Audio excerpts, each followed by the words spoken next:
minutes. Mr. Gaddis, you stated in your opening statement that you became aware that the problem occurred January 19th, that when that breach occurred, that you were aware. Were you aware prior to that that this was a vulnerable section of the sewage pipe that could face problems? Thank you very much for the question. What we were aware of was back in 2018 when we did apply for and work with MPS. Did you recognize the urgency of the vulnerability of this section of the sewage pipe?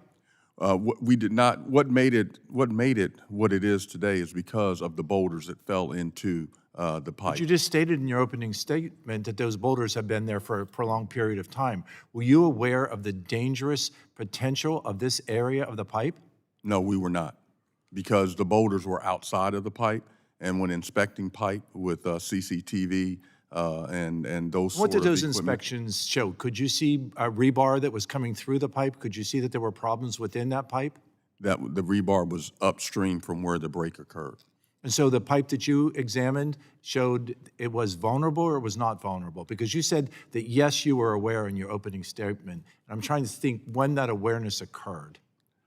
That awareness occurred in 2018 is when that awareness occurred. And was this a priority to repair this pipe?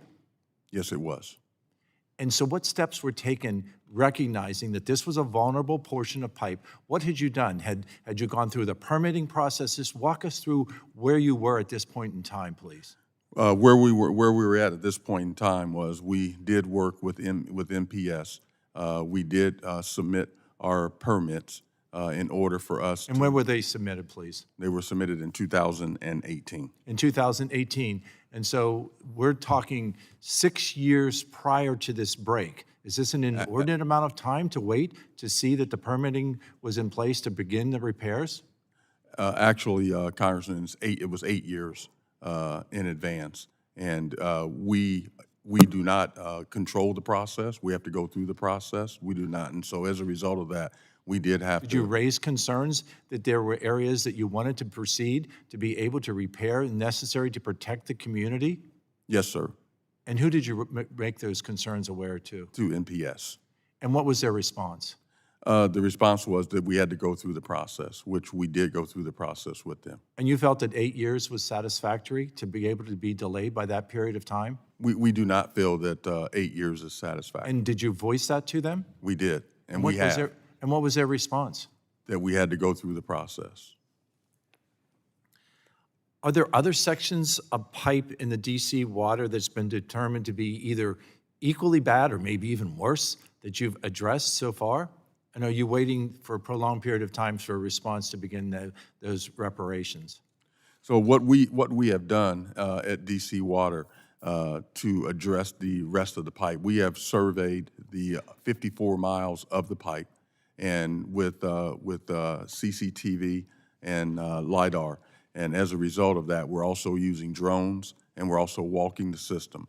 One of the new things that we're doing to detect if there is rock on top of the pipe is looking at ground penetrating radar. And so we have done that, but we have surveyed the entire 54 miles. And with that survey, have you changed the scope of the project that you had initially submitted to the National Park Service?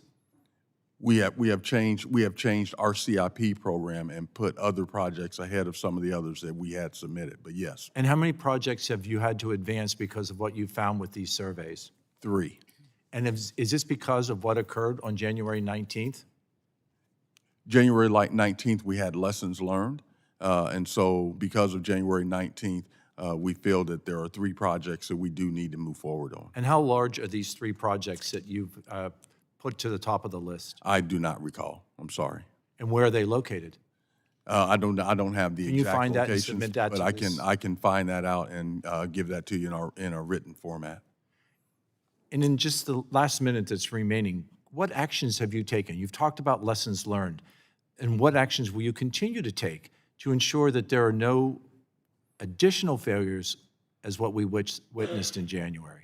Well, Congressman, thank you very much for that question. Let me say first that we take serious what happens in the river, and we've proven that in the District of Columbia with the Anacostia River and also with the Potomac River with our Deep Tunnel project.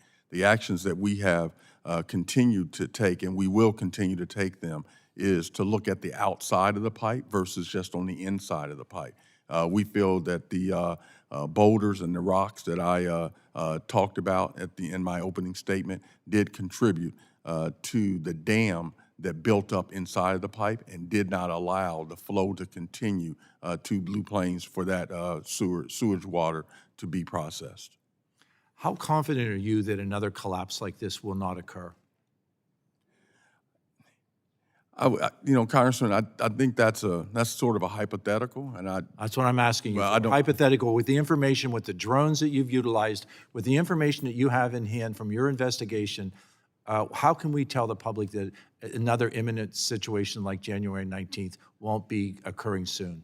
Well, we're hopeful that we do not have another break like this one, and that is why we're doing all the things that we're doing right now. But there are no guarantees when dealing with an aging infrastructure that's more than 60 years old. I thank you for your testimony.